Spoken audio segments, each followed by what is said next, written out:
fue la frase con la que se exaltó a Jesús en la entrada triunfal a Jerusalén, ¿cierto? ¿Qué significa? ¿Qué significa? Sálvanos. Cuando cantamos Hosana le decimos, Señor, sálvanos. Amén. Y son palabras que a veces decimos porque está en una canción, pero hay que cantar con el entendimiento. Me recordaba a uno de los muchachos, Señor, sé que hay que cantar con el entendimiento. ¿Qué significa decir tal cosa? Sí, hay que cantar con el entendimiento. Lo que yo estoy diciendo en la alabanza tiene fundamentación bíblica y una implicación espiritual. Amén. Ahí donde estábamos a orar para colocar la palabra en manos del Señor. Señor, te damos gracias en esta noche porque tú eres bueno en gran manera. Te damos gracias, Santo Dios, porque tú viniste, Señor, y en esa cruz del Calvario, Señor, nos diste salvación. Y hoy podemos decir, Hosana. Hoy podemos decirte, Señor, sánanos. Hoy podemos decir, límpianos. Hoy podemos decir, quiero amarte, Jesús, como tú me amas a mí. Sin peros, sin pretextos, sin excusas. Amarte con ese profundo amor con que tú me amaste. Ponemos la palabra en tus manos. Te pedimos en el nombre de Jesús que hables a nuestros corazones. Amén. Bien. Acá la situación de estatura no ayuda mucho con el púlpito, entonces no veo a veces. Bien, siervos y siervas del Dios viviente. En el día de hoy, voy a llamar como en clase. Bien, en el día de hoy vamos a trabajar. ¿Cómo se llama el servicio de hoy? Nada más, oiga, nada más hay como 2 o 3 que leyeron la publicidad en Manarroque. Se llama un altar de gratitud. Vamos a leer en el libro de 2 de Corintios 9, verso 8. Dice la palabra de Dios en 2 de Corintios 9, verso 8, de la siguiente manera. Y poderoso es Dios para que abunde en vosotros toda gracia, a fin de que, teniendo siempre en todas las cosas lo suficiente, abundéis para toda buena dádiva. Hoy vamos a hablar, el título que le he dado hoy es Mi mayordomía, 4 experiencias en torno a la administración. Todos nosotros hemos sido llamados a administrar la gracia inmensurable de Dios en nuestras vidas. Todos nosotros hemos sido llamados con un propósito divino. Amén. Aquí sí veo. Bien, gracias Ale. Y en medio de ese propósito, a veces nos preguntamos, ¿a qué me llama Dios? Comenzamos a preguntarnos por los dones, el llamado, el ministerio, pero en medio de todo, lo primero que Dios hace es darnos el ministerio de la reconciliación y una capacidad de administración de nuestros recursos, bienes, elementos y habilidades, porque no solamente podemos pensar que la mayordomía va en dirección económica, la mayordomía también va en la dirección de que usted como persona es un recurso humano lleno de habilidades, dotado por el Señor de un sinnúmero de talentos que tiene que administrar para que puedan crecer. Amén. Porque si usted no administra adecuadamente y yo no administro adecuadamente lo que Dios me da, entonces no voy a crecer. Amén. Entonces, ¿qué dice en 2 de Corintios? Dice que Dios es poderoso. Y dice, para que abundes en toda gracia. Dios a usted le hizo un llamado para abundar en toda gracia. Y se lo dice a la iglesia de los Corintios que por segunda vez está siendo regañada. La primera carta fue más fuerte que la segunda, pero nuevamente en 2 de Corintios una iglesia que está siendo amonestada. Y dice, teniendo siempre en todas las cosas lo suficiente. Lo suficiente. ¿Pero para qué? Para que abundéis en toda buena dádiva. El primer punto que vamos a tratar es el tema que ha sido propuesto desde el Ministerio Centinela para hoy y es un altar de agradecimiento. Y ese tema de un altar de agradecimiento creo que hemos venido tratándolo culto tras culto de gratitud. Y quiero que leamos en Filipenses 4:4. Filipenses 4:4 dice, regocijaos en el Señor siempre. hace una pausa y dice, otra vez digo, regocijaos. Regocijarse en medio de diferentes situaciones no es fácil. Uno se regocija cuando el equipo de fútbol de Samuel Esteban gana, él se regocija, ¿cierto? Cuando el hijo se gradúa o ganó el año, uno se regocija. Cuando conseguí el empleo, me regocijo, ¿cierto? Pero hay situaciones en las que nos cuesta regocijarnos. Hay situaciones en las que nos duele tanto que no le damos paso al regocijo que Dios ha puesto en su gozo perfecto. Recuerde que el gozo es parte del Espíritu Santo, del fruto, del Espíritu Santo, ¿cierto? No son los frutos, es el fruto. Y una de esas partes es el gozo. Y si Dios nos ha dado gozo, significa que podemos regocijarnos. Entonces nosotros a veces hacemos todo lo contrario. En vez de levantar un altar de agradecimiento, de regocijo delante de Dios, hay personas que tienen en su vida un altar al memorial de agravios. Si usted habla con ellos, hay un memorial de agravios. Ustedes sí saben que en Colombia hay un memorial de agravios en la parte histórica, ¿cierto? Mauricio, tú sabes cierto de historia. Sí, Mauricio sabe. En la época de la colonia se levantó en Colombia un memorial de agravios que eran unas reclamaciones y quejas por situaciones sociopolíticas que se vivían. Para mayor entendimiento, véase el profesor Superó, Señal Colombia. Bien, pero nosotros a veces los cristianos, en vez de levantar un altar de agradecimiento, levantamos un memorial de agravios. Entonces usted habla con una persona, me acerco a la persona, ¿cómo estás? Me duele la cabeza, ayer casi me caigo, mi hijo se enfermó, y comienza. O a veces llegamos delante del Señor con ese memorial de agravio. Dios, yo te amo, tú eres bueno, te doy gracias. Pero la lenteja a mi esposa le quedó simple, el arroz le quedó masacoteado, vengo, yo trabajo todo el día, llego cansado. O la chica dice, o la esposa dice, Señor, yo te doy gracias por el esposo que me diste, pero ese hombre es intolerante, dejó toda la comida, yo que le hice con tanto amor. Son dos perspectivas diferentes. Ella hizo la comida con amor y la lenteja para él quedó simple, ¿cierto? Entonces comienza delante de Dios a quejarse. Padre, gracias por mis estudios, pero el profesor me tiene cansado. Y no querías estudiar. Estudia, ¿cierto? Señor, te doy gracias por mi trabajo, pero es que el compañero de al lado no hace lo que le corresponde y me toca a mí el doble. Santo, ¿cierto? Y comenzamos con la queja, y aquello por lo que pedimos se convierte en una carga, porque no hay regocijo. Usted me dice, hermana, pero ¿qué va a decir? Usted me lo puede decir a mí.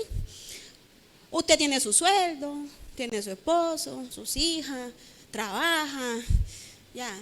¿De qué se queja? Yo no me quejo. Pero si a eso vamos, también paso aflicciones. También todos los seres humanos pasamos pruebas.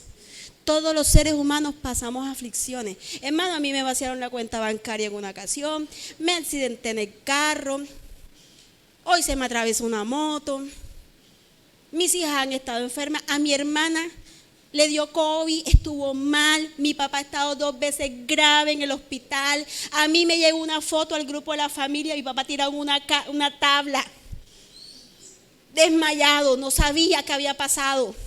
¿Dónde estaba tirado mi papá? ¿Y usted cree que en medio de eso yo me voy a quejar delante de Dios? He aprendido algo y con lágrimas y con dolor a veces toca dar gracias. Llorando a veces toca dar gracias. E irse al cuarto, y mis hijas son testigos. E irse al cuarto y delante de Dios de rodillas decirle, Dios, me duele, pero te doy la gloria. Me duele, pero a ti sea la honra en medio de todo.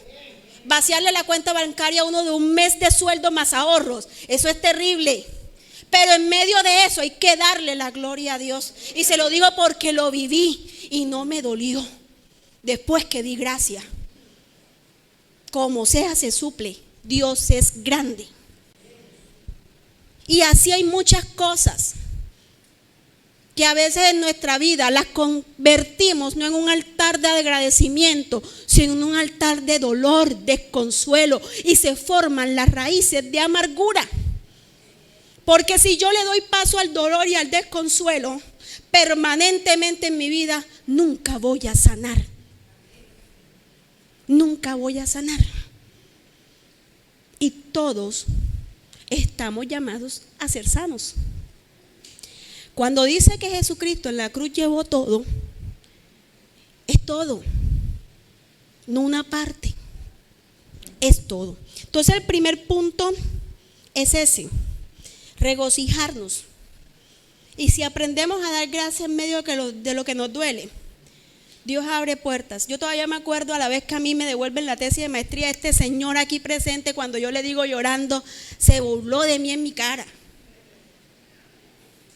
O sea, de esos amigos que aparecen como el cometa Halley una vez cada 10 años y cuando uno necesita consuelo se burlan de uno. Así, ya. Pero ¿sabe qué me enseñó eso? Que Dios tenía que tratar. A través de esa risa, Dios tenía que tratar con algo en mi vida. ¿Cierto? Yo no sé si tú te acuerdas que me dijiste, es que Dios tiene que tratar con tu orgullo. Es que sí, Dios tiene que tratar con mi orgullo. En ese momento me dolió y la volví a hacer completica. En 2 meses, tiempo récord. Y me la aprobaron. Entonces cuando a mí me dice alguno de los muchachos aquí, es que voy mal en una materia, estudia, toca. Señor, ayúdeme, ya le dije a la última, no ayudo más con una tarea, porque le mandan uno es para que uno les haga la tarea, no ayudo más. Oriento, pedagógicamente hablando, pero no le hago la tarea a nadie. Aprenda a hacerla. ¿Sí o qué? Jesús le enseñó a los discípulos a evangelizar y los mandó, vaya y aprenda. ¿Cierto? La Biblia nos muestra varios ejemplos de personas que en medio de la aflicción dieron gloria y dieron honra. El más famoso, Job. Jehová dio, Jehová quitó, sea el nombre de Jehová bendito. Había perdido todo, dinero, familia y salud. Todo. Pero en medio de el reproche de una esposa que en ese momento se desesperó, respondió: Jehová dio, Jehová quitó, sea el nombre de Jehová bendito. Desnudo salí del vientre de mi madre, desnudo voy a volver a él. Amén. Segundo ejemplo, David. David había pecado, creía que nadie se iba a dar cuenta, Dios de todo se da cuenta. El profeta Natán, a costa de su propia vida, va y le dice: pecaste, fuiste tú, el niño va a morir. Y durante 8 días ayuna de rodillas por la vida del niño y el niño muere. La Biblia dice que David se levanta y adora ante la muerte de su hijo. Los sirvientes se sorprenden si estaba en vida y estabas llorando. Porque ahora, porque es que ya sé que no puedo hacer nada por él, yo voy a ir a él, él no va a venir a mí ya. Que sea la voluntad de Dios, asumo mi responsabilidad. Y es que hay cosas que son consecuencia de nosotros mismos, de nuestros hechos y de nuestros actos. Si a mí me da anemia es porque yo no me alimenté bien, no culpa de Dios. Si a mí me va mal en el colegio es porque yo no estudié, no es culpa del maestro. O porque cuando no entendí no fui capaz de preguntar lo que no entendí. Lo mismo ocurre con Dios. Y David lo entendió. Y está el caso de María, la madre de Jesús. ¿O usted cree que cuando estamos allá en Lucas que el ángel llega, uy sí, voy a tener un hijo del Señor, aleluya? María debió tener miedo. Socialmente, bajo esa circunstancia, ella pudo haber muerto y apedreada, que no es lo mismo, porque ella estaba comprometida, pero la Biblia dice que no había conocido varón, todavía no se había casado y salió embarazada. Sí, Dios se lo revela, pero ella lo asume con valentía, exalta al Señor Y yo me imagino todas las dudas y temores que pudieron haber venido en ese momento. José pudo haberla dejado a criar un pelado sola. Pero ella lo asumió con valentía en medio de ese momento adoro. Ese es el primer punto. Entonces, ¿cómo se llama el primer punto? Un altar de agradecimiento. Ese primer punto nos lleva al segundo. Es lo que tiene que ver con el diezmo y la ofrenda. Voy a leerles en Primera de Crónicas 29:13. Dice la palabra: además de esto, por cuanto tengo mi afecto en la casa de mi Dios, yo guardé en mi tesoro particular oro y plata que, además de todas las cosas que he preparado para la casa del santuario, he dado para la casa de mi Dios. Ahí está hablando David.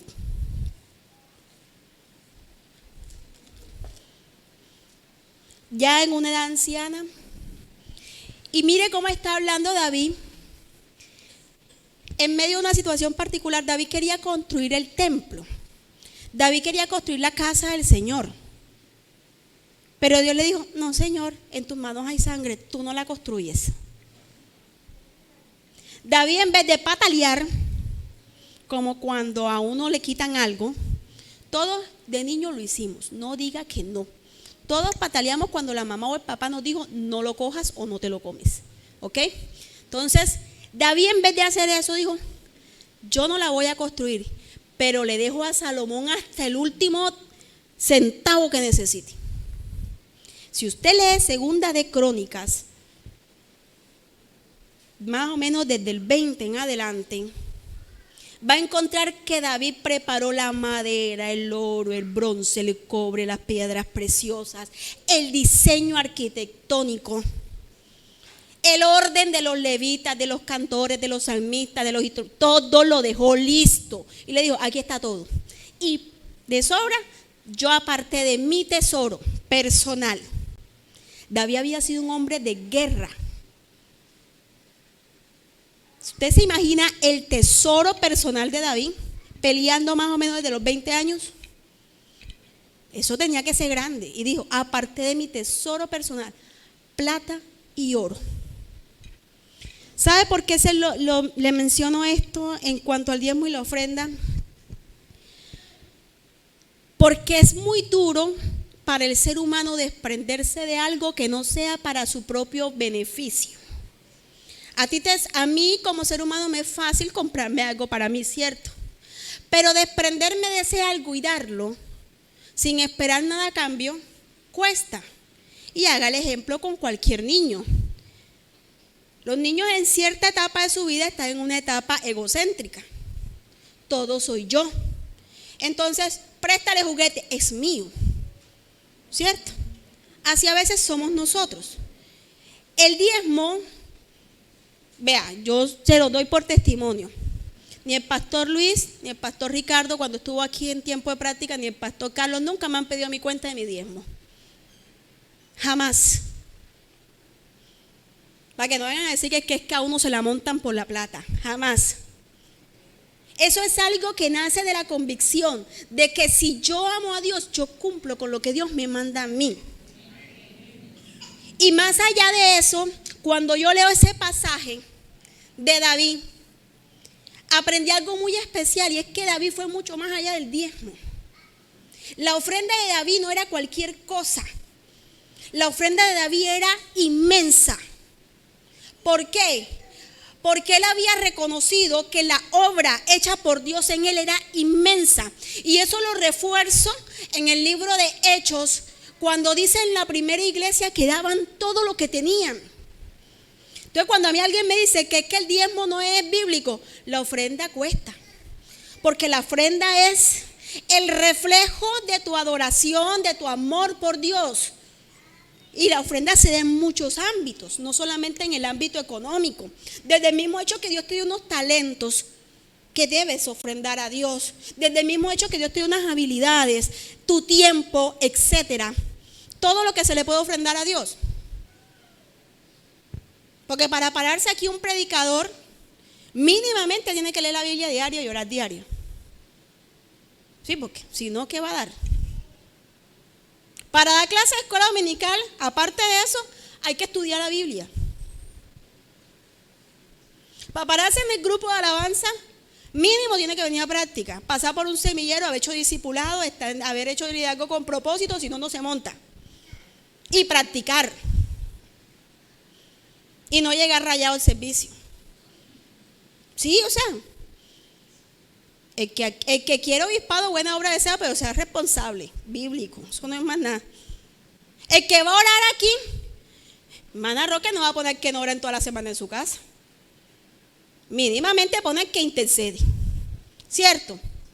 Entonces, todo eso implica también una inversión temporal. Ofrendamos a Dios de muchas cosas. Esto habló a mi vida. Y desde ese momento yo empezaba a trabajar. Como alguna vez dije, era muy poco lo que yo ganaba en ese momento. Yo le dije, Señor, mi ofrenda te la voy a dar por un porcentaje. Y yo llevo 20 años aproximadamente trabajando, no solamente en la docencia, yo también vendí zapatos. Yo también supe lo que fue atender un cliente y no ganar mucho. Desde ese momento para acá lo hice enorme en mi vida y he visto el respaldo de Dios.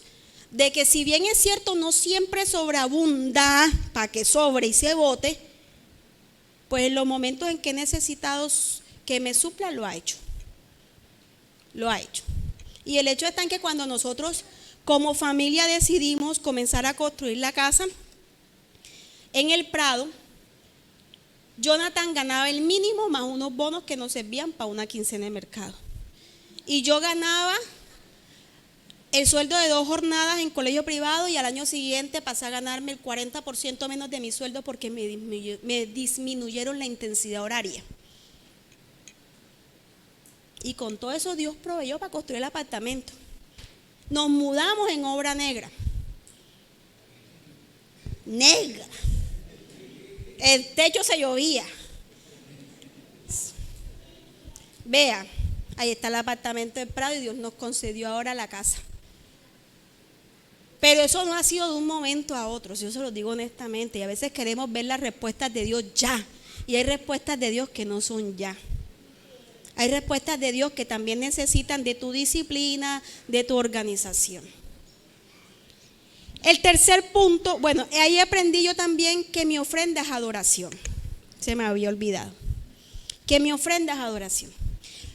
No confunda adorar con estar sentado mirando lejos. Quiero que se quite eso de la cabeza. Adorar es una actitud de intimidad con Dios, en la cual nuestra relación con Él trasciende del ámbito solamente de yo hablar a también aprender a escuchar a Dios. Adorar no es la música lenta y alabar la música rápida. Eso no es adorar.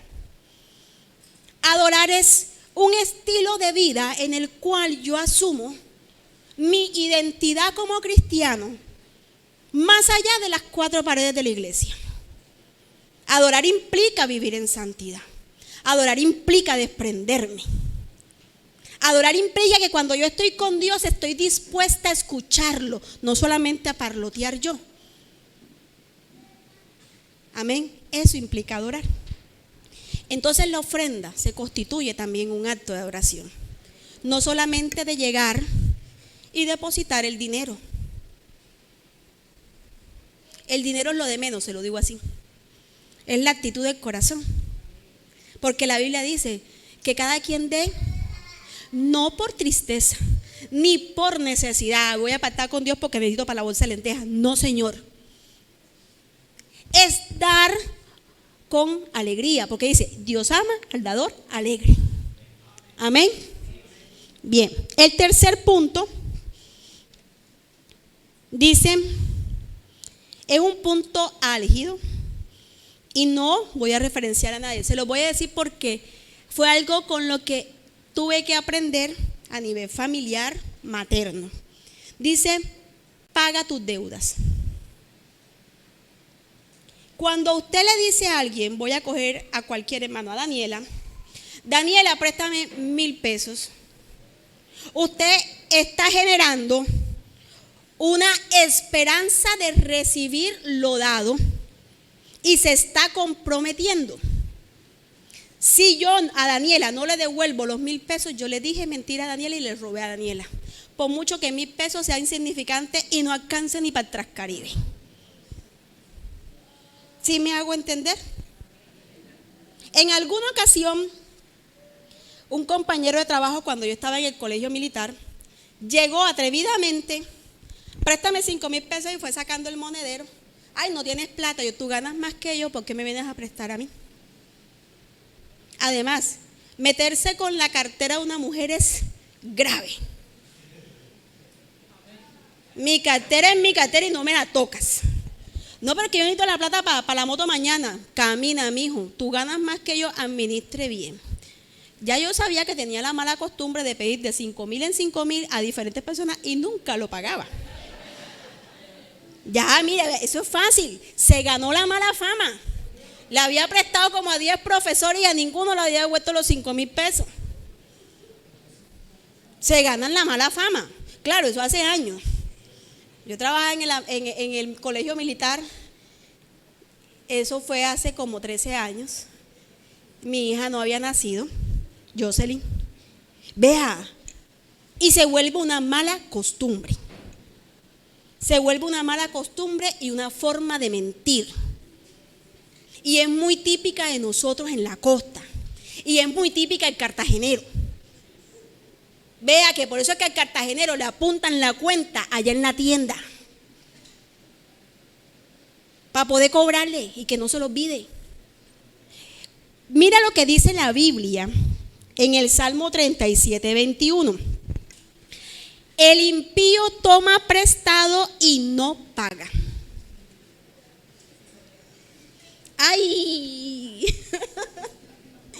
Mas el justo tiene misericordia y da. Si usted no tiene para pagar, mejor vaya y diga, regálame. Pero no diga préstame. Porque cuando usted dice préstame, está generando un contrato en el cual usted debe responder y se está atando con sus palabras. Entonces mejor, si sabe que no tiene cultura de pago, diga, regálame. Que lo mucho que puede decirle Jessica es no tengo. Lo mucho que puede decirle. Y de un no tengo no se muere nadie, ¿cierto? Siémbrame, más espiritual, siémbrame. Siémbrame, que no tengo para el bus. Mano, eso no le va a quitar nada a usted. Decir, regálame, siémbrame, colabórame. Pero si no tiene cultura de pago, no diga préstame. Es algo que debemos irnos cambiando de la cabeza para no atarnos con nuestras palabras. Amén. Es bíblico, no me lo estoy inventando. ¿Y sabe por qué se lo digo?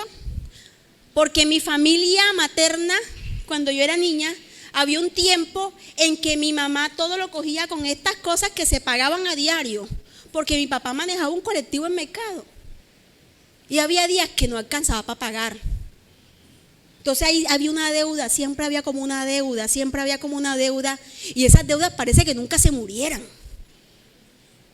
De ahí comenzó Dios a hablar a nuestras vidas, primero a mi mamá, de no hacernos a deudas.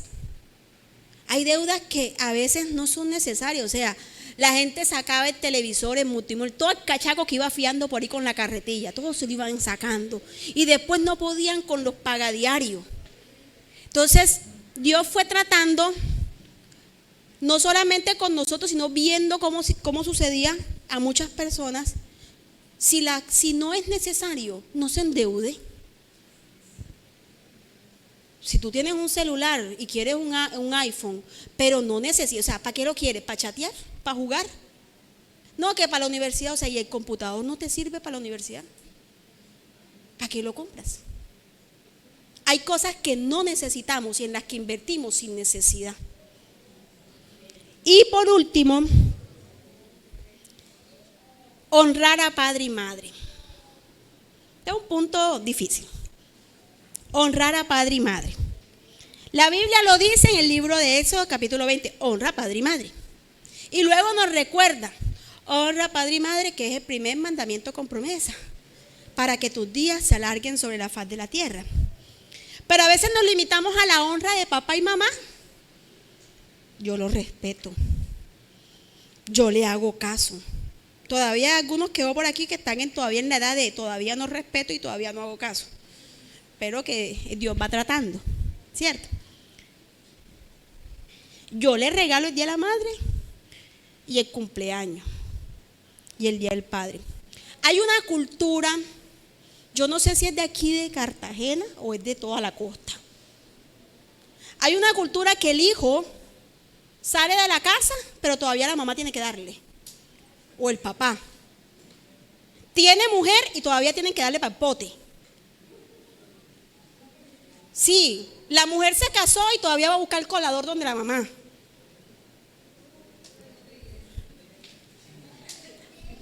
No, pero no prestado, regálame que no lo tengo. O sea, y comienza esa cultura de mantén tu hogar, papá, mamá, mantén tu hogar, pero también ayúdame a mantener el mío. No debería ser. Esa no es la ley de la vida. Yo sé que a veces hay circunstancias en las que las cosas se aprietan y pues hay que recurrir a papá y a mamá. Eso no está mal. Lo malo es que te acostumbres a vivir de papá y mamá. Que papá y mamá son los que te solucionan. Se supone que nosotros estamos más jóvenes que nuestros padres. Se supone que nosotros tenemos más fuerza que nuestros padres. Hay algo que Dios trató conmigo y con mi esposo. Lo hacemos ambos. Y es esa honra económica a nuestros padres. No esporádica, por presupuesto. Nosotros manejamos todo por presupuesto. Y yo lo molestaba en diciembre. Yo decía, procure darle a las viejas UDI el aumento del IPS. Le decía así, porque él también le da a su abuela. Cuando estaba en vida a mis abuelos también. Yo le decía, hazle a la vieja UNI el aumento del IPS, que tiene como 2 años que no le aumentas la cuota. Él se moría de la risa. Ya. Porque es que es su abuela. Esa mujer lo crió. Al principio es difícil, porque al principio cuando uno no gana mucho, los recursos son todo de poquito para todo. Y es muy complicado. Pero cuando uno genera el hábito cuando tú ganas más no duele. No duele. No, yo le doy a mi mamá. Sí, o sea, está bien. Pero si tú generas el hábito de hacerlo mensual, quincenal, bimestral, no sé. Pero que tú generes el hábito que no sea por una fecha especial, también lo estás bendiciendo. Y le estás diciendo a papá y a mamá, más allá de cualquier cosa, yo también te quiero honrar con lo que tengo. Porque es que papá y mamá se sacrificaron para que tú estudies. Oraron por ti muchas veces para que tú trabajes. Ya. Doblaron rodillas por eso. Y tú eres bendecido en eso que das a papá y mamá. Tú eres bendecido en eso. Claro, eso implica también, hermano, respete, no responda, no sea grosero. O sea, no es que una cosa y la otra no. Ay, que yo le doy a mi mamá y voy a mandar en la casa de mi mamá. No, señor. Usted y yo no tenemos por qué ir a mandar en casa ajena. Eso es casa de papá y mamá. Ahí manda papá y mamá. Aunque manden mal. Aunque el gato pase encima de la máquina de coser de mi mamá, eso es su casa. Sí, o sea, eso es su casa. Yo no podía mandar allá. Entonces, ese hábito está reflejado, se lo digo, lo aprendí para mi vida a partir de una palabra que le escuché al pastor Luis en Marcos 7, del 10 al 12. José, papi, colabórame. Marcos 7, del 10 al 12. Jesús le está hablando a los fariseos. Usted sabe que Jesús la tenía enfilada con los fariseos y se daban teología. Y le respondió, no papi, Marcos 7, 10 al 12. Marcos, libro de Marcos. Listo. Dice, porque Moisés dijo, honra a tu padre y a tu madre, y el que maldiga al padre o a la madre, muera irremisiblemente. Eso es un mandamiento. O sea, respete. Pero vosotros decís, basta que diga un hombre al padre o a la madre es corbán. ¿Qué quiere decir?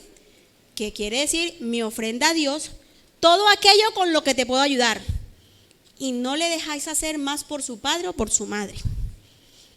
Aquí Jesús les está diciendo, ustedes le ponen una carga tan grande a la gente y los excusan diciendo, todo lo que tengo es para el Señor, no te lo puedo dar a ti. Yo les se la digo de esta manera. Dele a Dios lo que es de Dios y al César lo que es de César, a mamá y a papá lo que es de mamá y a papá. Pague sus impuestos también, pague su recibo a la luz, no ponga trampa, eso no es de Dios. No devuelva el contador del agua, eso no es de Dios. Sí, o sea, son cosas que hay que hacer, es lo legal. Es el país que le tocó vivir. Usted no nació en otra parte. ¿Cierto? Son detalles que nos cuesta aprender, pero que hay que vivirlos. Y uno poco a poco va aprendiendo. En medio de todo esto, recordarles el versículo que leí al principio. Haciendo lo que nos corresponde. Poderoso es Dios para que abunde en vosotros toda gracia. Amén. A fin de que teniendo siempre en todas las cosas lo suficiente, abundéis para toda buena obra. Mi oración hoy es que usted, cada persona de la iglesia, tenga lo suficiente para toda buena obra, que abunden. Y por eso les digo todo esto. Esto no ha sido de un año, de dos. Nunca lo había hablado públicamente de esta manera. Esto ha sido de una vida en el Señor. Poco a poco, cosas con las que Dios ha ido tratando. Y que duelen al principio, pero cuando tú dejas que Dios moldee, ya la piedra de tanto rozar en el río se vuelve lisa. ¿Cierto? Porque el agua la va moldeando. Lo mismo pasa con nosotros. Dios nos va moldeando. Hay cosas que ahora son difíciles, pero que Dios va a trabajar con usted. Yo sé que hay cosas que Wilmer Voltea 10 años atrás las hacía y ahora, ¿en qué momento dejé de hacerlo? ¿Cierto? La hermana Reja, si da vuelta a su vida, hay muchas cosas que dejó atrás y que ya no le cuestan. Así va a ir pasando con todo, pero dejando todo sometido a la voluntad de Dios. Regocijándonos en el Señor siempre y dándole a Dios lo que corresponde al Señor. Lo demás lo hace Él, confiando en que Dios tiene el control. Amén.